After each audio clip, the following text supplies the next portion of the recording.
بسم اللہ الرحمن الرحیم۔ حدیث نبوی حضرت عائشہ رضی اللہ تعالی عنہ بیان کرتی ہیں کہ ہم رسول اللہ صلی اللہ علیہ وآلہ وسلم کے ساتھ مدینے سے نکلے تو ذی الحج کا چاند نکلنے والا تھا۔ آپ صلی اللہ علیہ وآلہ وسلم نے فرمایا کہ اگر کوئی حج کا حرم باندھنا چاہتا ہے تو وہ حج کا باندھ لے، اور اگر کوئی عمرے کا باندھنا چاہتا ہے تو وہ عمرے کا باندھ لے۔ اگر میرے ساتھ ہدی نہ ہوتی تو میں بھی عمرے کا حرم باندھتا۔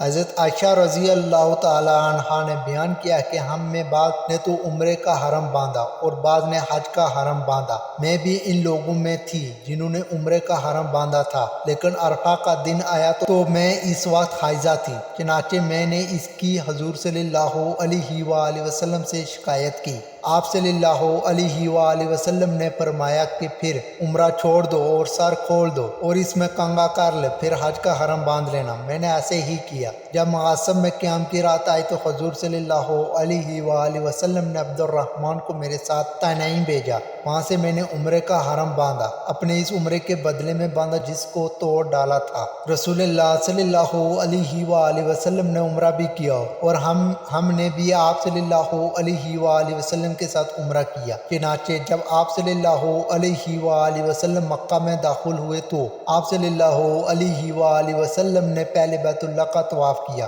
اور آپ صلی اللہ علیہ وآلہ وسلم کے ساتھ ہم نے بھی طواف کیا۔ پھر صفا اور مروہ آئے اور ہم بھی آپ صلی اللہ علیہ وآلہ وسلم کے ساتھ آئے۔ ہم آپ صلی اللہ علیہ وآلہ وسلم کی مکے والوں سے حفاظت کر رہے تھے، کہیں کوئی کافر تیر نہ چلا دے۔ میرے ایک ساتھی نے ابن ابی اوفا نے پوچھا کیا حضور صلی اللہ علیہ وآلہ وسلم کعبہ میں اندر داخل ہوئے تھے؟ انہوں نے فرمایا کہ نہیں۔